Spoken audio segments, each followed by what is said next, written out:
हाँ, ये बात तय है कि एक भी विधायक कहीं नहीं जा रहे हैं। ये बात 100% श्योर इसलिए मैं कह रहा हूँ कि देखने से भी पता चल रहा है। मैं बार-बार कह रहा हूँ कि 20 महीना का जो टेन्योर है अभी बचा हुआ है, तो 20 महीना आखिर जाएँगे कहाँ? कोई भी जब भी कोई काम होता है उसमें आखिरी दौर तक कोई भी हार नहीं मानता है। की राजनीति में लगातार करवटें देखने को मिल रही है। नीतीश कुमार 9वीं बार मुख्यमंत्री बने तो फिर पुराने घर में वापसी हो गई बीजेपी यानी एनडीए के साथ। अब विपक्ष में आ गए महागठबंधन यानी यूँ कहिए आरजेडी।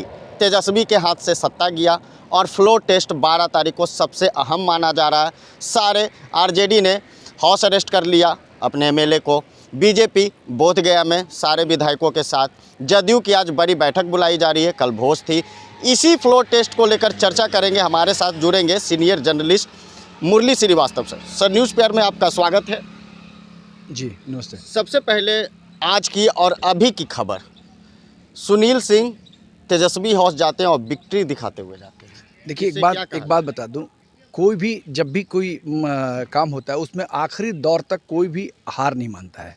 लेकिन ये तो जाहिर सी बात है कि अगर आंकड़ों के खेल पर अगर ध्यान देंगे तो जहां पर 78 आपके जदयू के हैं, क्षमा करेंगे 78 भाजपा के, 45 जदयू के, 4 हम के और 1 आपके निर्दलीय, ये सारा अगर कैलकुलेशन करते हैं तो 128 आता है। 128 के अलावा एक बात और ध्यान पे रखिए कि 2 नाम लेना मैं उचित नहीं समझूंगा। 2 जो इनके विधायक हैं वो काफ़ी पहले से नाराज़ चल रहे हैं और ये सबको पता है कि वो भी शायद इधर ही वोट करेंगे, भले वो खुल के नहीं आए लेकिन वोट करेंगे। तो 130 का आंकड़ा होता है। अब इसमें से कितना भी अगर खेल करेंगे तो कहाँ खेल करके ले जाइएगा। और दूसरी बात ये जान लीजिए कि नीतीश कुमार अपनी छवि पर अपना सरकार बनाते हैं। बिहार के विकास उनका मूल उद्देश्य होता है, तो बिहार की जनता भी चाहती है कि मूल उद्देश्य को आगे किया जाए।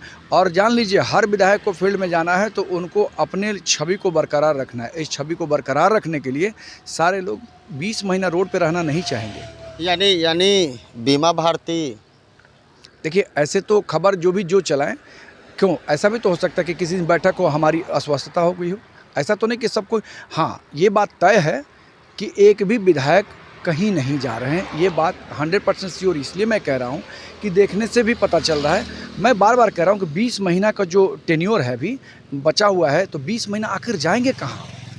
और एक चीज़ और, ये खरीद फरोख्त की जो बातें होती हैं बेमानी बेतुकी बातें होती हैं। नीतीश कुमार अपनी छवि के लिए जाने जाते हैं, ईमानदारी के लिए जाने जाते हैं, डेवलपमेंट के लिए जाने जाते हैं। इनको सिर्फ एक ही चीज़ कह सकते हैं, विकसित बिहार की परिभाषा है नीतीश कुमार। राजनीतिक समीकरण क्या कहती है? मैंने राजनीतिक समीकरण तो बताया ही। अगर उनके खेमे से जोड़ेंगे तो महागठबंधन के खेमे से तो 79 आरजेडी, 19 कांग्रेस, 16 आपका ये वाम दल, यानी टोटल 116 114 या 114 होता है। अब बताइए साहब कि एक फ्लोर टेस्ट में जाने के लिए कम से कम 122 चाहिए, अभी भी आपके पास 6 कम है। वो उस लिहाज से देखेंगे तो 106 और 130 का आंकड़ा जो होता है, जो आपके यहाँ से 2 घटेंगे वो भी इधर प्लस हो जाते हैं। तो इसका आंकड़ा जो एनडीए का आंकड़ा है वो बहुत आगे जा रहा है। एकमात्र आपसे कम बीजेपी एकमात्र कम है आपसे। ऊपर से 2 दल जो आपके मिलते हैं, वाम दल और कांग्रेस मिलके, तब वो तो उस आंकड़े को नहीं छुपाते हैं जितना नीतीश कुमार अकेले लेके खड़ा है। निर्दलीय भी इन्हीं के साथ है। इस पूरे कंक्लूजन में आप आइएगा तो एक लहर जो चल रही है उस लहर का फ़ायदा मिल सकता है एनडीए को। लेकिन ये भी तो है कि मांझी और चिराग, इन दोनों को कैसे सेटल किया जाएगा? मांझी जी तो ऑलरेडी सेटल हैं। और आपको एक चीज़ बता दूं कि भारतीय जनता पार्टी देश में राज कर रही है, तो देश की राजनीति में कहीं किसी को जगह मिल जाएगा कोई बड़ी बात नहीं, तो राजनीति है। देखिए राजनीति को मूल रूप से एक व्यक्तिगत वैमनस्य से नहीं मानना चाहिए। यह मूल रूप से एक शतरंज का खेल है, सहमात का खेल है। जो जीता वही सिकंदर, बाकी आप समझ सकते हैं। लेकिन अगर चिराग खेमे में जाते हैं तेजस्वी के खेमे में, तो वोट बैंक का भी तो असर पड़ जाएगा। ये तो बाद की चीज़ है। अभी तो चुनाव 2024 है। 24 में जो चुनाव का आंकड़ा आप देख रहे हैं उस लिहाज से आप देखेंगे तो अभी 24 नहीं, अभी बल्कि कल यानी 12 तारीख को फ्लोर टेस्ट है। अपनी ताकत को दिखाना है। अपनी ताकत में जो लोग अगर खड़े हो जाते हैं तो इसमें जाहिर सी बात है कि एनडीए मजबूत स्थिति में दिख रहा है। आंकड़ों पर अगर बात करें, मैं किसी भी पक्ष और विपक्ष की बात नहीं कर रहा बल्कि आंकड़ों की बात कर रहा हूँ। आंकड़ों की बात करेंगे तो उसमें महागठबंधन नहीं बल्कि एनडीए सुपर क्लास में दिख रहा है और वो पूर्णतः फ्लोर टेस्ट में हमको लगता है कि सफल हो जाएगा।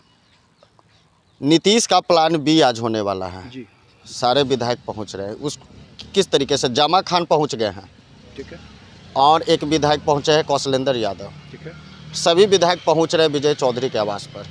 आज क्या कुछ निकलकर समीकरण, आज तो क्लियर हो जाएगा कि अगर सारे विधायक पहुंचते हैं तो सब अपने अपने विधायक को सेव कर लिए। देखिए एनडीए में अगर इस तरह की बात होती कि तो महागठबंधन नज़रबंद जैसे करके अपने विधायकों को रखे हुए, उस तरह से इसने नज़रबंद नहीं किया है। बीजेपी का 2-3 महीने पहले प्रोग्राम बनता है कि उसका अपना जो संगठन का बैठक होता है वो पहले से तय था, बाद में सिचुएशन जो भी आया हो, लेकिन पहले से तय था।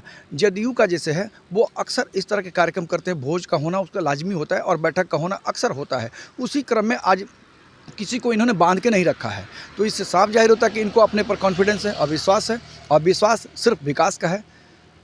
विकास के मुद्दे पर निश्चित तौर पर एनडीए को बढ़त मिलेगी नीतीश इज द बॉस एकदम।